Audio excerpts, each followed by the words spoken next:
আপনারা নিঃসন্দেহে অবগত আছেন 2008 সালের একটি পাতানো নির্বাচনের মধ্য দিয়ে আওয়ামী লীগ সরকার ক্ষমতায় এসে এদেশে ফ্যাসিবাদ কায়েমের জন্য চূড়ান্ত নীল নকশা করেছিল। তারা 2006 সালের 28 অক্টোবরের লগি বৈঠার গণহত্যা সারা বিশ্ব দেখেছে কিভাবে মানবতার উপর মানুষ পিটিয়ে সেই লাশের উপর নৃত্য করেছিল। সে ফ্যাসিবাদকে চূড়ান্ত রূপ দেওয়ার জন্য তার ক্ষমতা এসে 2009 সালে তিনখানা হত্যাকাণ্ডের মাধ্যমে এদেশের দেশপ্রেমিক 57 জন সেনা অফিসারকে হত্যা করেছিল।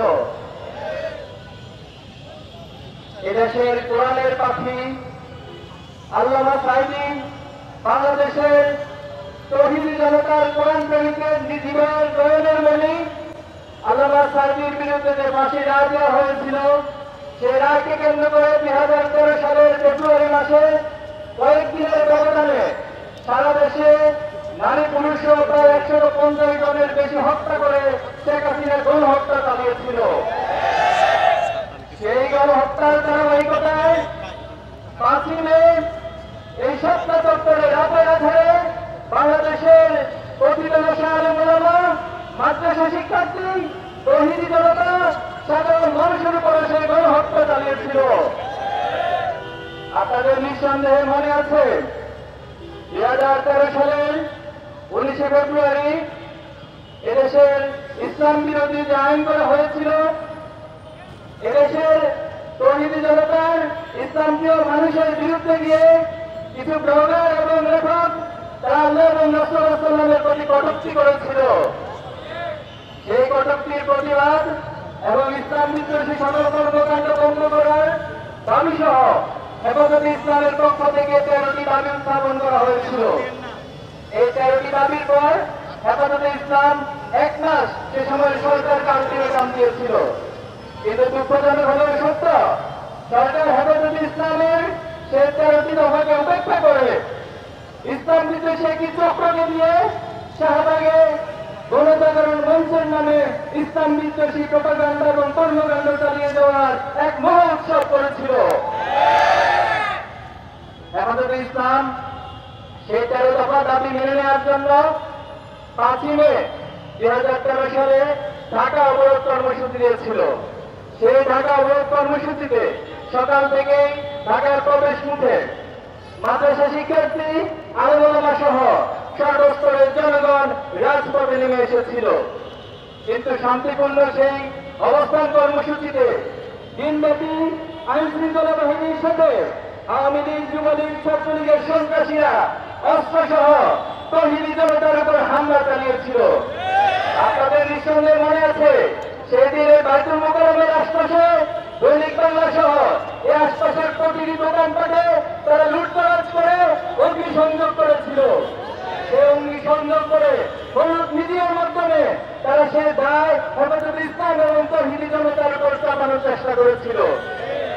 সেদিন সারাদিন ব্যাপী সেই হত্যাযজ্ঞ এবং হামলার মধ্য দিয়ে প্রায় 18 জন তৌহিদি জনতা ইসলামপ্রিয় আলেম ওলামাকে তারা শহীদ করে দিয়েছিল। সেদিন সন্ধ্যাবেলায় এই সপ্তাহ চত্বরে আমরা ছিলাম। এই সপ্তাহ চত্বরে সাধারণ জনগণ দাবি উঠেছিল যে 18 জনকে শহীদ করা হয়েছে, এই শাহাদাতের উপরে এই সরকারের সাথে আর কোনো আপোষ করতে পারে না। তখন তারা 13 দফা দাবি মেনে না নেওয়া পর্যন্ত এই সপ্তাহ চত্বরে অবস্থান করার সিদ্ধান্ত নিয়েছিল।